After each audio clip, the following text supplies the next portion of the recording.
What's going on, everyone? I'm just a typical, average American here today to react and continue learning about how Canadian Mounties are trained.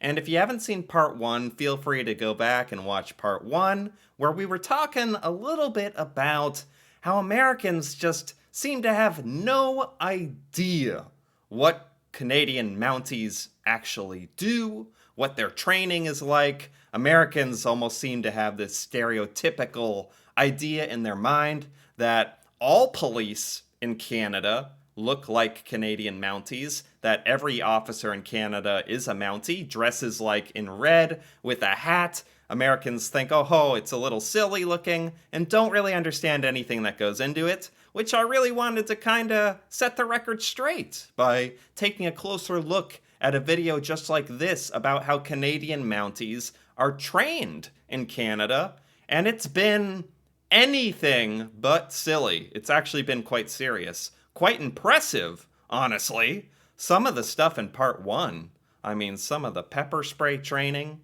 and the shooting training and how you get into the training program. There's only so many that are even graduating every year in Canada, and you have to be ready to be deployed, possibly anywhere into Canada, to serve the country and protect the people, and it's been quite inspiring, actually. I've enjoyed it quite a bit, so I'm excited to take a look at part two here of how Canadian Mounties are trained. So, let's take a look. I was here yesterday. I'm trying to make a living. Drop the knife, sir! You're always jacking me up! Okay, we're going to pause this scenario. Cadets interact with a video in which role players create a scenario that tests judgment Sir, can I see your I hands? told you already. and how to de-escalate a threatening situation. Yeah, man, I was talking about this earlier, like, trying to come up with training to prepare you for the unpredictable is very difficult, but it's very cool seeing how Canadian Mounties are kind of trained like this with the different tactics of, well, first and foremost, they're talking about de-escalating the situation and all of that, and then if you have to, what kind of combat tactics they're even being trained for, and I think Americans would really be very impressed with how all this training actually goes for the Mounties. The judgment simulation room is also equipped with what's known as a shoot-back cannon, What? which fires projectiles at cadets. What? I mean, I almost want to laugh because it's like so cool. It's almost kind of funny how it's like shooting a little dart at you, but it's not supposed to be funny. It's like very serious, but that's very cool. Like they built a little I don't know, little dart shooter into the ceiling to simulate getting like fired back at. That's pretty cool. And also, I gotta say, kind of fun. We can basically give them a little shot with the shoot-back cannon, and it will remind them to go use cover. So it only needs once or twice, and then they quickly get behind cover. Yeah. Every cadet is required to pass the PAIR test. My troops steady up. PAIR stands for Physical Ability Requirement Evaluation. Oh man, this gets a little controversial in America too, because like America's trying to recruit police officers in general, and from what I've heard, the standards for becoming a police officer in America have gotten easier and easier. Physically, you don't have to be as in good physical condition as you might have had to years before. So I'm actually very interested to see what Canadian Mounties, what kind of physical testing is required. Run hard. Everyone's going to get superior today. And it's used to determine a cadet's physical ability for duty. Ready. Go. Pace yourself, buddy. The PAIR is the current job standard test that we use. It's the measure of success for fitness and physical ability when cadets graduate from depot. So if a cadet is unsuccessful okay. at PAIR, then they will not graduate from our program. Yeah, that's kind of how it has to be, huh? Man, although it looks like most of these people are probably in like outrageously good physical shape, but if you don't pass this one thing, don't graduate from the whole academy. That would be so demoralizing.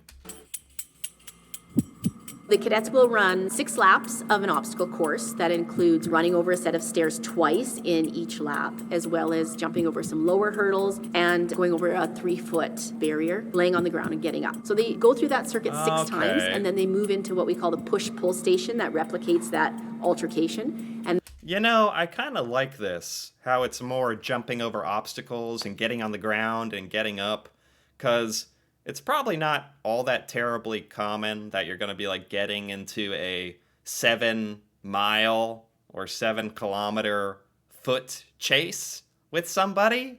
You're probably going to get in your car and drive after them. So it's way more important that you're like agile and able to react and jump over obstacles and under things. And so this actually makes a lot of sense to me. I was first thinking, are they going to have them run a marathon or something to test their cardio? But this makes way more sense. That's probably why I am not in charge of the Mountie physical conditioning test. And this thing, well, they got even more stuff where they're pushing and pulling stuff. altercation, and they need to push and maneuver a weight 6 times. The weight is 70 pounds. 350. Right after running around. The standard for what we call a pass is 4 minutes and 45 seconds. In policing, Okay. the physical demands are unpredictable, and it's difficult to do your job well or safely if you are unfit. Yeah. Cadets are Yeah. also timed in scenario-specific training like this exercise, where the objective is to load up a truck bed with various life-saving supplies. Oh, Each okay. item weighs about 50 pounds, and the goal is to safely load the truck in less than 2 minutes. Oh, this makes me wonder what all of the duties of Mounties can be, if it's not always just like interactions with criminals and making arrests. If Mounties are kind of deployed like the American National Guard sometimes is deployed to do things to help, to clear debris, to load supplies onto cars, and to pass out supplies to people in need. So I know Canadian Mounties are like a federal police agency in Canada. So this makes me think that that is similar to their duties as well. 202.9. Training moves outside when cadets work with a dog handler. Ah. Oh, yeah. This is Bailey. She was my partner as a police dog. I spent 7 years on the road with her as a police dog, and we were partners. She goes on what are called uniform runs. It's supposed to simulate running with a dog handler, pursuing a suspect, or looking for a lost. Oh, I was like, what is exactly the point of this? And it's like, when you actually are chasing down someone, I don't know how often that happens, you can get like this specially trained dog so you don't lose their scent. And you got to be able to run with the dog and the dog handler. Got it. Person. Come on, let's go! We end up going over a lot of fences when we're chasing bad guys. It's Right. just the nature of how our work is. Right. To try and get a dog over a fence, our main concern is the safety of the dog. We don't want the dog getting hurt chasing somebody. And so there's certain ways to get the dogs over the fence. Oh. They utilize their harness, so what we usually do is get one person at the top of the fence, sit on top of the fence, Come and on. then I hand the dog up to them, You can do it. and their job is to make sure she doesn't come back over the fence or jump down the other side and hurt herself. Wow. We're lucky with Bailey. Right, that's kind of something you never think about. Getting the dog, the police dog, over obstacles and stuff. That's really something I've never thought about. Wow. You know, this whole thing is kind of funny to look at, especially from an American's point of view, because there's all those like memes and stuff and jokes on the internet about like Canadian crime, Canadian criminals, like graffitiing the side of a house saying like, oh, sorry for doing this. I'm very sorry. Like, you know, Canadian crime can be viewed as like a meme or joke in America because we think Canadians are so darn kind that there's not a lot of crime going on. But this just reminds me of like, this brings me back down to earth, to reality, seeing like actual Canadian police training. It's good. It's impressive. And I feel like a lot of Americans would also be jarred by this. Like, oh yeah, this really is a serious thing. Bailey's very friendly and very easy to work around. The cadets use it as a bit of a learning tool to show them how to be around the dog and what the dog looks like when it's actually out working. Yeah. What a tremendous opportunity. A turning point for this troop. Cadets have to pass a rigorous inspection of their barracks, known in the RCMP as pits. Cadets lay out all components of their duty belt on their beds and stand by while an officer inspects all of their clothing and personal belongings. Okay, this really reminds me of the American military. This is much more commonly what you see in YouTube videos about the American military training. All about having your uniform properly cleaned, your stuff put away and presented in the proper manner. That's like the classic. So there are a lot of similarities, actually, between how Canada and America does this kind of thing. There's that stereotypical, like, military, everything has to be perfect kind of attitude. What you have done. A cow sacrificed their life for your belt. Look what you've done to it. What did he... What did he say? That's another thing. Sometimes the instructors are funny without trying to be funny. He said a cow sacrificed their life for his belt, and it's dirty. Wow. What you have done. A cow sacrificed their life for your belt. Look what you've done to it. True. How they do present their pits and lay out their pits is an extension of themselves, and it does translate to other areas across the cadet training program. It is minus 25 right now, and you're out here in a forge cap. You're out here not prepared for duty. This entire troop will be at learning assistance tomorrow morning at 7:30. Wear your fur cap and carry your hat here so you can wear it for class. What sets the That's interesting too. Like, standard issue clothing in Canada for military is different. Like, they have that fur hat because it's cold. And I've never in my life seen an American, like, officer in any kind of fur hat or anything like that. As a matter of fact, I haven't seen these Mounties in the classic red uniform at all. But maybe that only comes once you graduate from this Mountie boot camp. Yeah, that would make a lot of sense, huh? Wear your fur cap and carry your hat here so you can wear it for class. What sets the RCMP apart is its uncompromising attention to detail.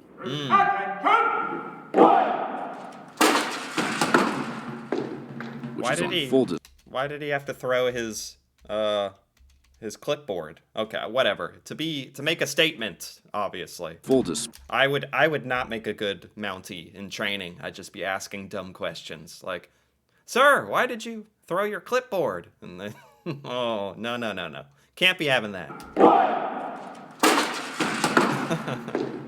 Which is on full display in the drill hall, where cadets spend hours practicing marching, maneuvers, and customs. Yes. It's an extremely valuable component of training here because it teaches cadets that sense of discipline, self-control, and composure.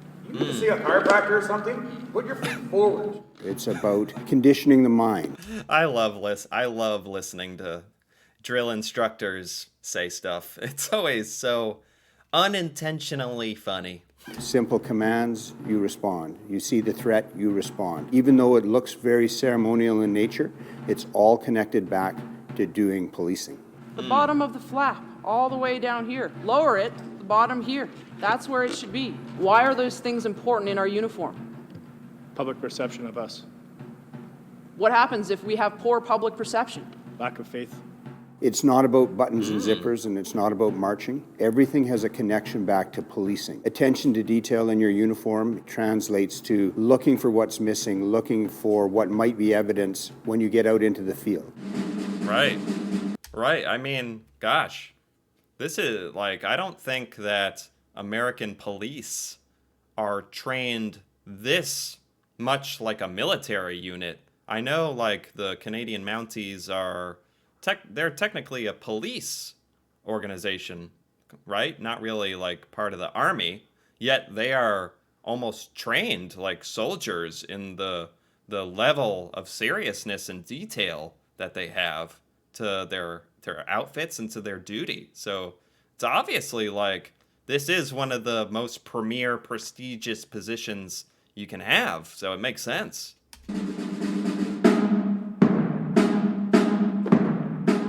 Drill practice culminates in a ceremony known as the Sergeant Major's Parade.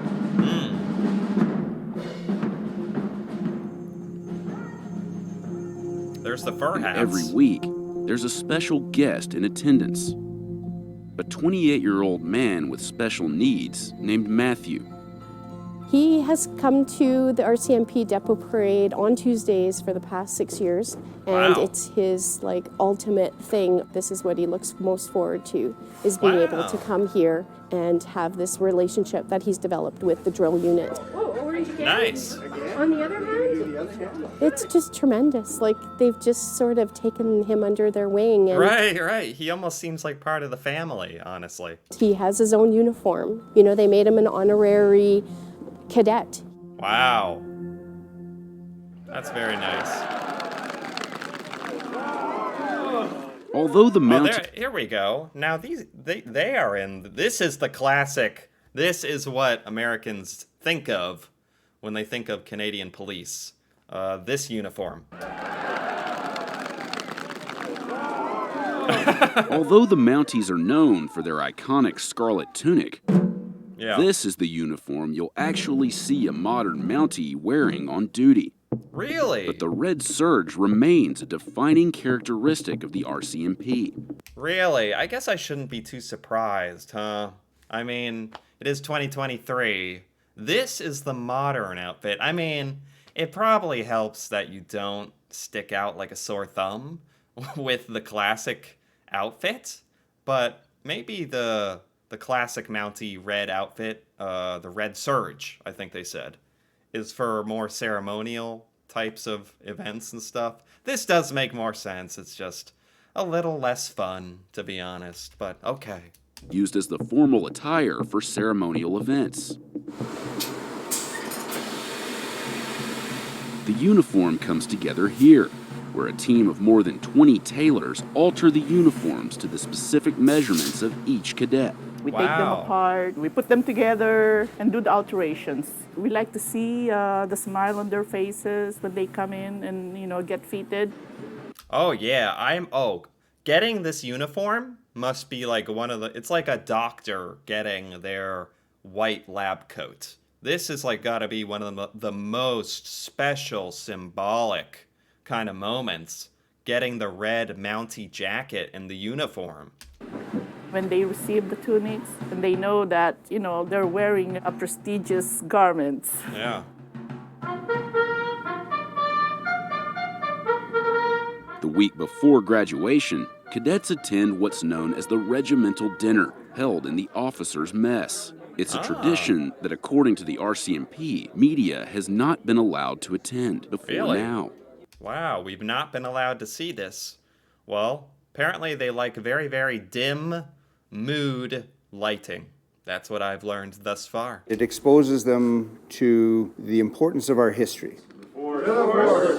We adhere to some very old traditions that we've inherited from the British Army and the Canadian Army that we've made our own. To the Queen! To the Queen! One seat at the table is left unoccupied to honor the memory of the more than 240 RCMP officers who have died in the line of duty. Wow. Honestly, I am shocked. Only in the history of the organization, only 240 individuals have died in the line of duty. I think that's speaks very, very highly of the Mounties, and their training. That's all. Obviously, that's 240 too many that have died, because ideally no one has, but it's nice, very nice, that they have that symbolic spot at the table for the Mounties that had to put their lives down in the line of duty. That's nice. It's really a culmination of that family piece that we talk about right from the beginning, that building of that esprit de corps, sitting there together as the corps, celebrating the organization that they're just about to join.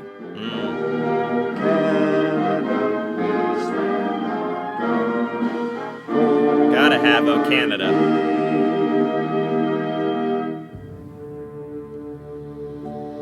Oh, they're Before they graduating. graduate, cadets take part in the oath ceremony.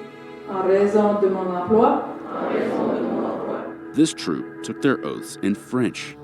Okay. After taking the oaths, the cadets remove the epaulets from their uniforms, signifying that they're no longer cadets. Oh, they're tossing them.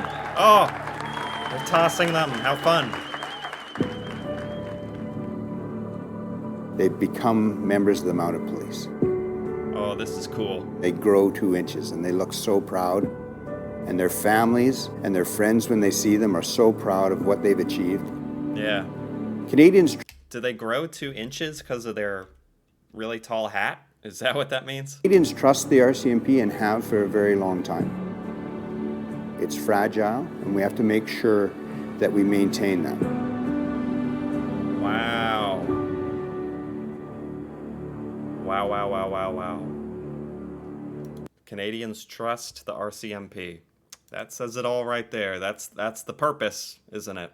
Wow. Well, this video, I enjoyed it. I enjoyed that a lot. That was good stuff. This was by Insider Business, and I have to give it a like. I definitely have to give it a like. This was fascinating. I've never seen or learned anything at all about Canadian military or Canadian police or training or anything like that as far as Canada goes. So this was like some kind of window into a whole different world for me. A little more serious of a topic, but I like that. I really learned quite a bit from this, and I have a newfound respect for the whole thing, for sure. I feel like I also understand Canadian Mounties and their role and how difficult it is to become one, and their meaning to Canada. Like all that, I have a much better appreciation for. So I really enjoyed this. Anyway, if you enjoyed this as well, feel free to give this video a like or leave a comment. And if you're interested in more videos like this, me reacting to Canada, Canadian culture, feel free to subscribe for more. And until then, thank you for watching, and see you next time.